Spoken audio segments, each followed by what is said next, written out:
musako mwina neba naija bagipiga kilo kunyira subscribe kala mukikaya rwego subscribe then amalo kala mekagweyo yako kimpa tusawa zino tugenda sinka kibayita kawo buno butungulu tumusozesa nze tumuteeka mu butto kati kawo waffe muno yayidde dda tugenda musika busisi tegera buno pressure cooker kakambaji kenza ku bibugu mu birimu tabitya naye toyaza okusubscribe please subscribe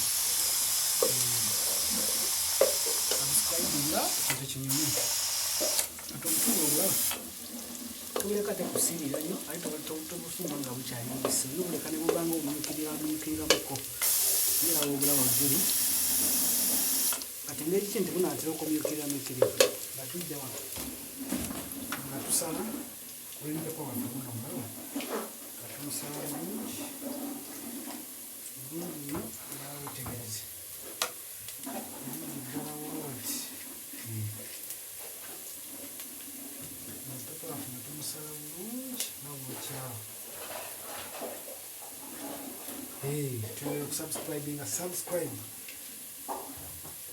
subscribe okalabe kagweyo kuba ate ebinyuma biri mu maaso nokyusaamu toyali ate nebisiirira nokyusaamu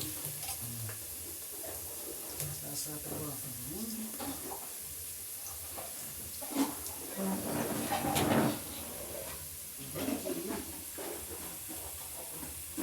this is green pepper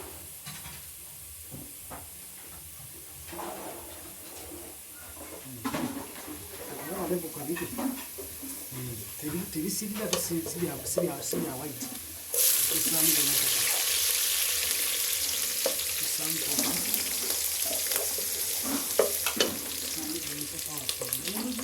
don't forget to subscribe and don't forget to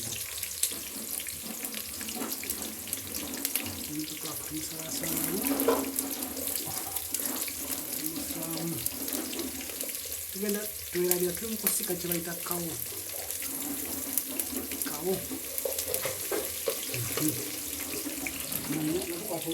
nayo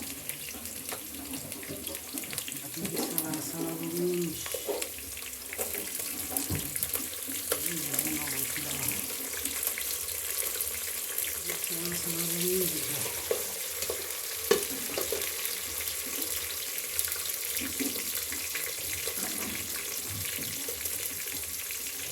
kawusoka mufumba najja kubona owange yayidde dda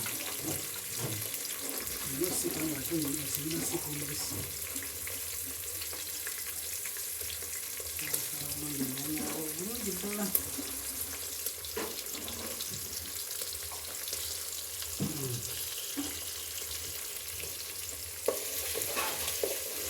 kisaamu kusiira katogofuna carrots tugira kati tusobola kujjako buno bwokungulu engeri eyo tujjako buno bwokungulu just like this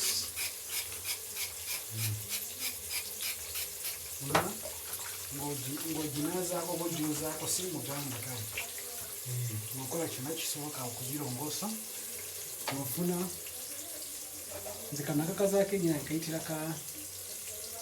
kakata naye kati mwesimanyi mukayita mutya kuba kata zino nyingi kanyambako mukusaasala obulungu kuba engeri kasaasalamu kanti kasaasala kabitira obulungi ogisaasala bulungi don't forget to subscribe tulabira okusubscribinga subscribe oba olina kyewebuuzaako teekamu comment awo reply kano akafiseeko okwewala kano okusala jjukira kano kasala katono kalemerako ennyo nomaliza bakusaza olwala kati kano oliwaddembe okukalya bakalungi nnyo munaye kumuntu omuntu kisaamu kajjukira wenabadde nfundira muteeka kuuka kawange namutaddemu omunyu omunyu nataddemu kano munyaanya Nyanya balina okukozesa katono nnyo, ate n'oteekamu mungi katono nnyo. Nyanya zirina okujjira ne zigonda.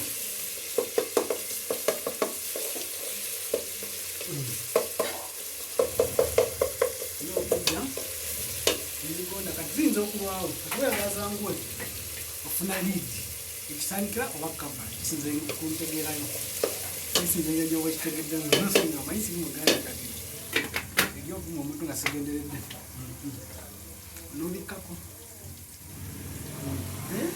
subscribe vidiyo zange zirabe zirikweyo subscribinge ewagire mpolampola watuki era kati damu nga tusaanubula engenyi zaffe nzigonde ddala bulungi nnyo.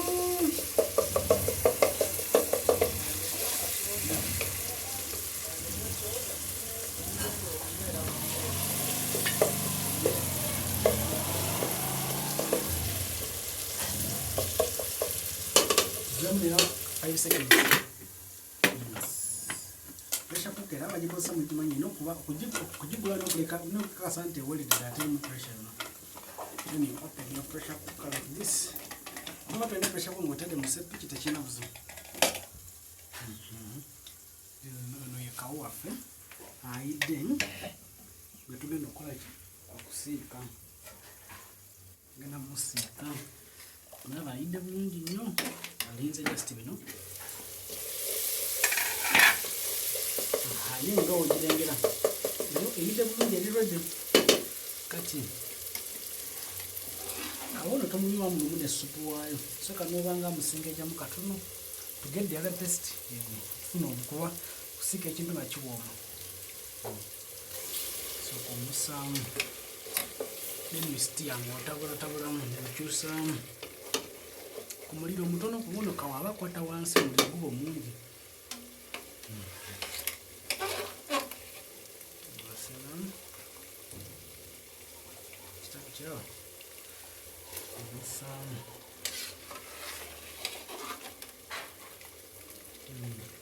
so now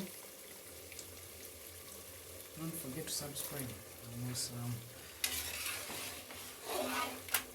still you choose some quality quarter once.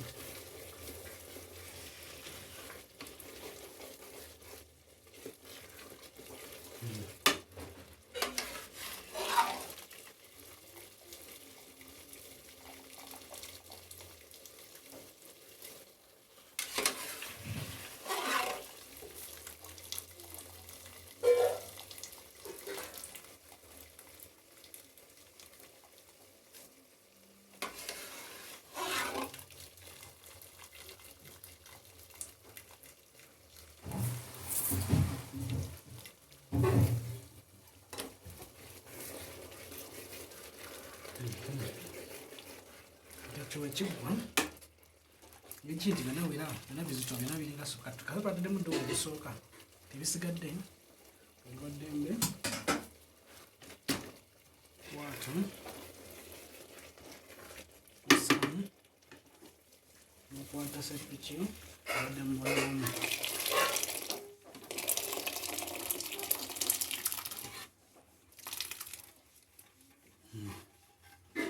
oliwadde mbwewomu kati wamala okuyiwamu wakyusaamu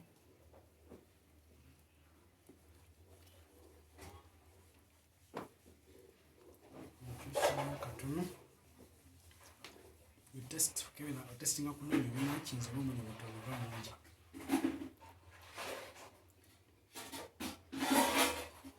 okusinza ku my test bulamu katiri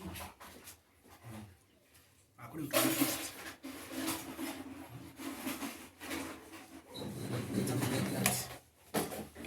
and then we'll choose some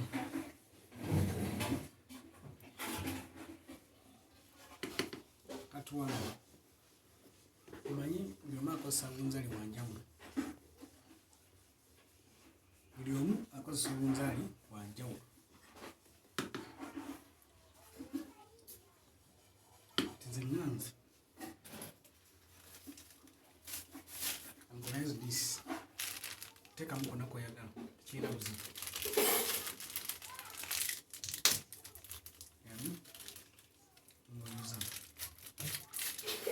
Don't pour directly here.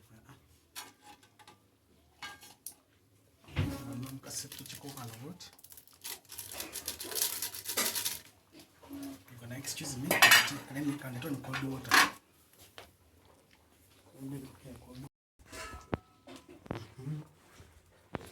Yes, get little water. Where the spoon water? Yes, amaza matana geno mixinga chikana kanzali. Kwa uko samaza gabugu. Kata bigenda kweta bulamu. Tagayo. Amaza gauze. Ngategabuguma. Bulamu. Mwale kanzali. Tunalo kuwa. Stop mixing up. It again. Now, this is our cow. Right now, we want to do the kanza. You just like 2 seconds. Kala kanza ikajile 2 seconds. Sasa unonje chiba. 2 seconds ngeziwe dio. Chiba change kinasoma 2 seconds are over. Wow, byeka pinyo nebigenda kwata wansi, bikwata wansi. Ebigenda silira, tayo bisilira. You will not like it. Yeah. For the bikwata sepich, kwa sepich nzino zote, but my hands are as you see. Metallic hands. Oh, somehow hot. It's hot. Now, let's test. Testing the one. Mavasoka. How is it? Is it sweet? It's my turn. Let me also test it.